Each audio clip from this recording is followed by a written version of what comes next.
بسم اللہ الرحمن الرحیم۔ ایک لفظ ہوتا ہے روایت اور ایک ہوتا ہے درایت۔ یہ دونوں کیا ہے اور کس علم کے ساتھ ان کا تعلق ہے؟ تو یاد رکھیے گا، بنیادی طور پر یہ علم الحدیث کی دو قسمیں ہیں، ایک روایت اور ایک درایت۔ علم الحدیث کیا ہوتا ہے؟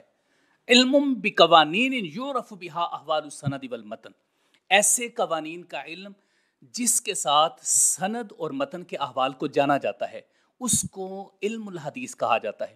اور امام ابن حجر اسقلانی نے بھی اس کی ایک تعریف کی ہے، معرفت و قواعد المعرفت بحال الراوی والمروی، یعنی راوی اور مروی، سند اور متن کے احوال کی پہچان پر کے جو قواعد و ضوابط یہاں سے حاصل ہوتے ہیں اس کو علم حدیث کہا جاتا ہے۔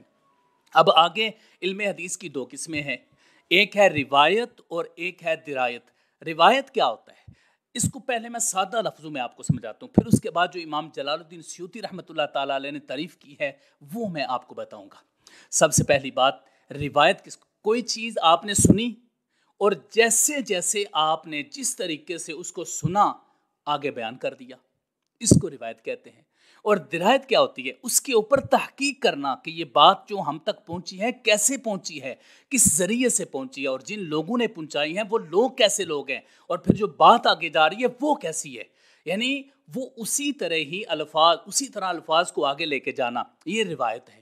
اور اس کی جانچ پڑتال اور تحقیق کرنا یہ درایت ہے۔ اس حوالے سے امام جلال الدین سیوطی رحمۃ اللہ تعالیٰ علیہ نے جو اس کی تعریف کی ہے روایت کی، وہ یہ ہے، جو انہوں نے نقل کیا ہے اس کو، وہ یہ ہے، وہ علم یشتمل علی اقوال النبی صلی اللہ علیہ وسلم و افعالہ، ایسا علم جو رسول اللہ صلی اللہ علیہ وآلہ وسلم کے اقوال اور افعال پر مشتمل ہو، و روایتہا ضبطہا و تحریر الفاظہا، یعنی اس کے جو الفاظ ہیں ان کو لکھنا یا اس روایت کو زبانی یاد کرنا اور پھر اس کو آگے بیان کرنا، یہ روایت ہوتا ہے۔ یعنی جس کا تعلق اس کی ظاہری سند اور الفاظ کے ساتھ ہوتا ہے، جو رسول اللہ صلی اللہ علیہ وسلم کا فرمان مبارک ہے، اس کے ظاہری الفاظ کے ساتھ جو تعلق ہے، سنا اور آگے بیان کر دیا ہے، اس کو روایت کہتے ہیں۔ اب درایت کے بارے میں وہ کیا فرماتے ہیں؟ درایت کے بارے میں فرماتے ہیں، ہوا علم یعرف منہ حقیقت الروایت و شروطها و انواعها و احکامها و حال الرواة و شروطهم و اصناف المرویات و ما یتعلق به۔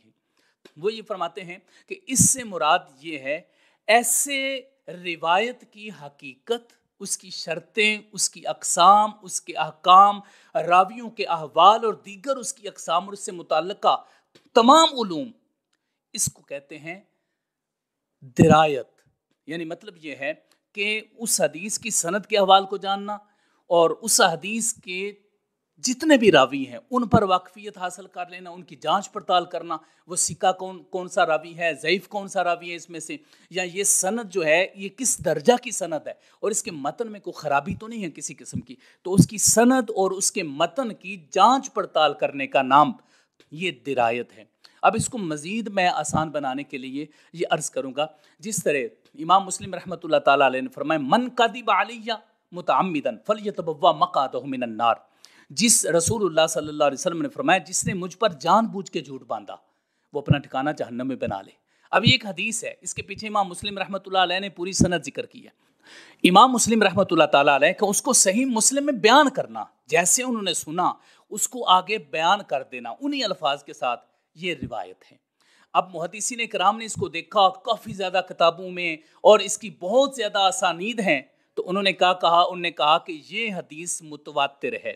اب امام مسلم رحمۃ اللہ تعالیٰ علیہ کا اس کو بیان کرنا، یہ حدیث یہ ہے روایت، اور محدثین کرام کا اس کو متواتر کہنا یہ ہے درایت۔ اب اس کو مزید آپ سمجھیے کہ امام ترمذی رحمۃ اللہ تعالیٰ علیہ اپنی کتاب میں، جامع میں، سنن میں اگر کوئی حدیث لے کے آتے ہیں تو اس کے بعد فرماتے ہیں ھذا حدیث صحیح، یہ حدیث صحیح ہے۔ اب اگر آپ اس کو دیکھتے ہیں کہ انہوں نے جو لفظ انہوں نے جو روایت حدیث اسی طرح ذکر کر دی ہے وہ روایت ہے، اور نیچے یہ جو فرمایا ھذا حدیث صحیح، یہ درایت ہے۔ یعنی یہ درایت کے ذریعے سے انہوں نے جانا ہے کہ اس حدیث کی اصل حیثیت کیا ہے۔ تو نتیجتاً بات یہ ثابت ہوتی ہے کہ جس طرح اس کو سنا اس کو آگے بیان کر دیا، یہ روایت ہوگی۔ اور اس میں جانچ پڑتال، جس طرح کتب اسماء رجال میں محدثین کرام نے اس پر تحقیق کی ہے، یا جنہوں نے احادیث پر حکم لگایا ہے، یہ سارا درایت میں آتا ہے۔